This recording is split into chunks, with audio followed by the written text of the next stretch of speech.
Il n'y a pas de révision pour l'esprit, pas de contrôle technique obligatoire pour notre folie. Les esprits s'échauffent souvent, mais ils ne révisent pas leur jugement. Une mise à jour serait nécessaire pour prendre en compte le passage du temps. On ne serre plus les mains, on ne fait plus la bise, l'individualisme arrive à son paroxysme.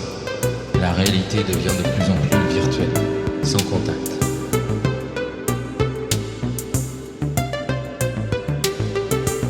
À distance les uns des autres, les mains ne peuvent plus se serrer. Chacun dans nos bulles d'individualisme, plus besoin de gestes barrières, on est tous sans contact. Si les mains servent à caresser, elles peuvent aussi étrangler. Nous aimons comme nous avons été programmés.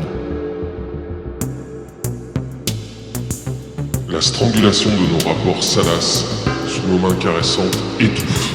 L'amour se vit à bout de souffle. Et c'est dégueulasse.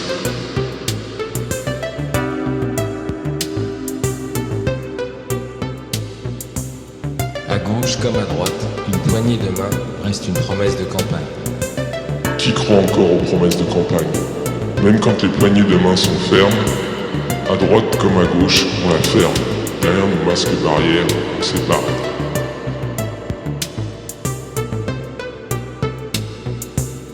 L'empreinte d'une main sur une peinture de soie, le sacrifice d'un autre temps, celle d'une quête d'éternité, miroir d'un autre moi.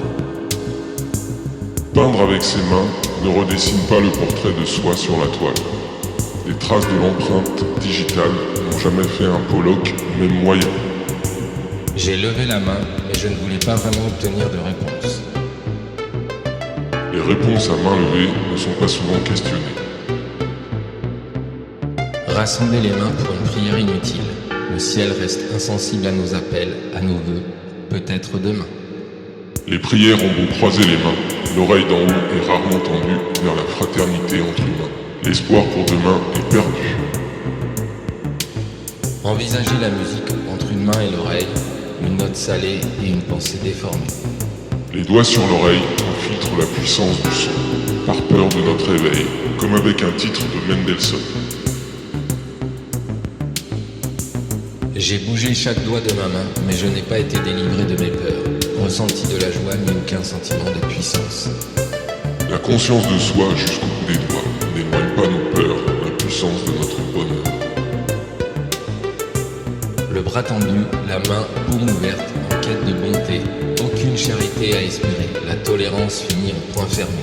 Les mains au fond des poches, même pleines de monnaie, on partage rarement sa brioche, la charité dort à point fermé.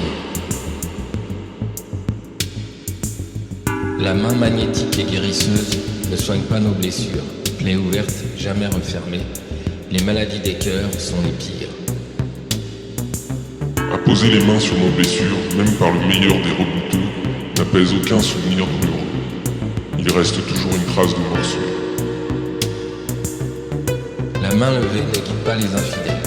Dans un élan positif ou négatif, les opposés ne s'attirent pas toujours. Entraîner les foules d'un geste, la main tendue vers les croyances célestes, dans une haine des infidèles, les sceptiques n'en font pas leur modèle. À un doigt nos livresses, à l'usage unique d'une nuit, la caresse érotique d'un rêve sans lendemain. Un doigt peut suffire au plaisir sans gêne d'une nuit de solitude érotique. Quand il erre sur les zones érogènes, le lendemain est agnostique. Si la main droite pardonne, aura-t-elle assez de miséricorde pour l'ensemble de mes péchés? Ma main gauche est celle qui pêche, par altruisme pour ma conscience revêche. Bien qu'elle soit celle du cœur, elle donne peu au prédicateur. This is the end, my only friend. This is the end, This is the end. beautiful friend. My beautiful friend.